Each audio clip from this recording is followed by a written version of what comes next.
Hoje eu vou explicar algumas das teologias mais polêmicas do cristianismo. Algumas teologias cristãs são consideradas tão perigosas que muitos acreditam que elas causaram danos profundos ao cristianismo. Imagina uma teologia que prega que os cristãos devem se filtrar nas estruturas de poder da sociedade para influenciar o governo, cultura, política e etc. Porém, é importante deixar claro os dois lados da moeda. Cristãos, assim como qualquer outro grupo, podem e têm todo o direito de participar do processo democrático de seus países. Porém, há uma teologia que caminha em uma direção mais radical, a direção do domínio cristão em todas as esferas da sociedade. Essa teologia é a teologia do domínio. Os seus defensores mais radicais acreditam que os cristãos devem impor os valores cristãos através das estruturas de poder da sociedade, e acreditam que a Bíblia ordena isso. No grande comissionamento que Jesus entregou aos seus discípulos lá em Mateus 28, para pregar e fazer discípulos em todas as nações, muitos defensores da teologia do domínio enxergam que Jesus tem em vista as nações no seu sentido coletivo e não individual, pessoa por pessoa. Essa teologia também está associada à teologia dos 7 montes, que é a ideia de que a sociedade possui 7 montes, que seriam 7 esferas da sociedade: governo, educação, família, mídia, entretenimento, religião e economia.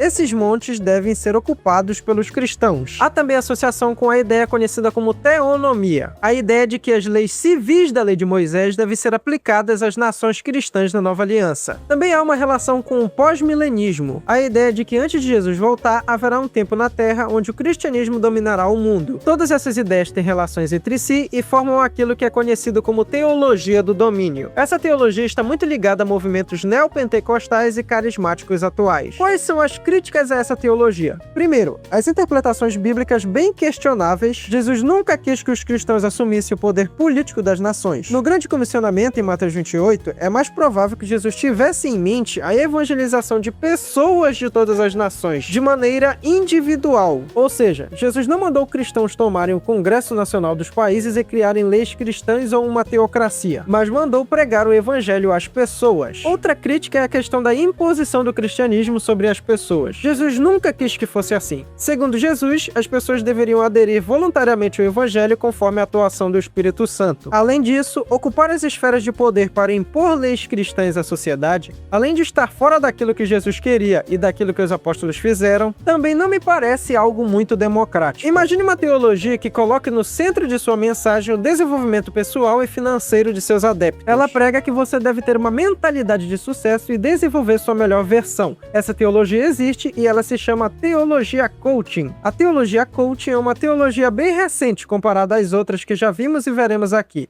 Muitos a consideram uma teologia da prosperidade 2.0, já que ela engloba todas as ideias da teologia da prosperidade e ainda acrescenta outras. Essa teologia ficou muito popular depois do advento das redes sociais, YouTube, TikTok, Instagram e vídeos curtos. Ela apresenta a mensagem do evangelho na forma de desenvolvimento pessoal e profissional. É como se misturassem em uma mesma panela parte das mensagens bíblicas com ideias de desenvolvimento pessoal e profissional e ainda acrescentassem todas as ideias da teologia da prosperidade. O resultado dessa mistura seria a teologia coaching. Seus adeptos acreditam que Deus quer que as pessoas evoluam pessoalmente, profissionalmente e financeiramente. E a evolução pessoal da pessoa estaria completamente ligada à evolução espiritual dela. Assim, as igrejas que pregam o evangelho coaching têm pregações semelhantes a palestras motivacionais usando a Bíblia como auxílio para o trabalho motivacional. Ou seja, suas pregações não se parecem com uma pregação cristã clássica. Elas se parecem mais com uma palestra do Pablo Marçal. Eu vou exorcizar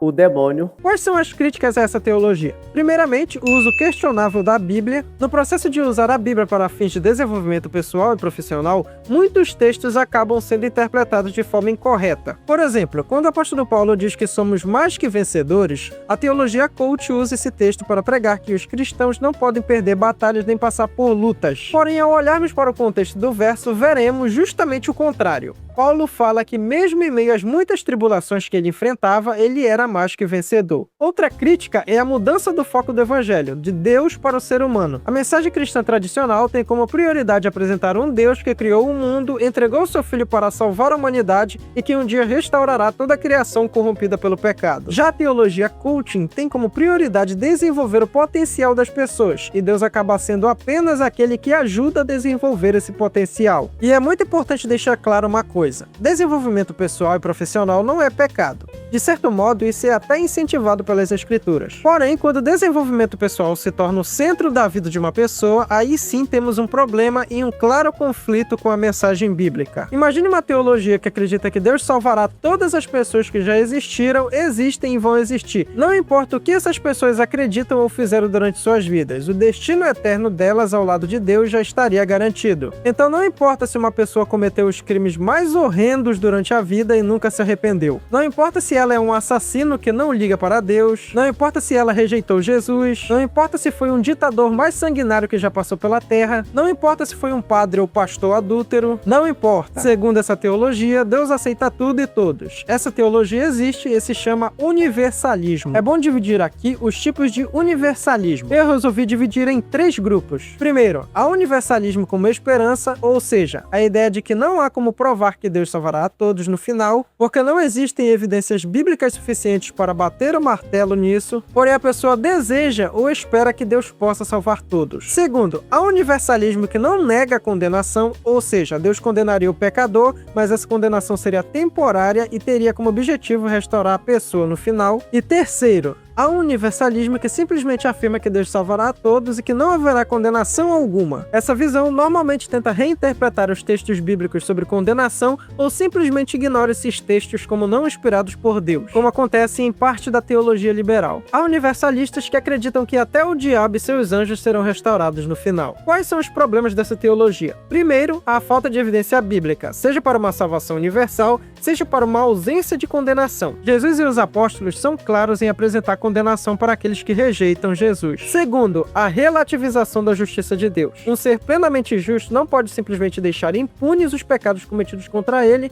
e contra outras pessoas, especialmente no caso de pessoas que nunca se arrependeram nem creram naquele que pôde livrá-las da condenação. Assim, a justiça de Deus seria enfraquecida caso pecadores sem arrependimento herdassem o reino de Deus.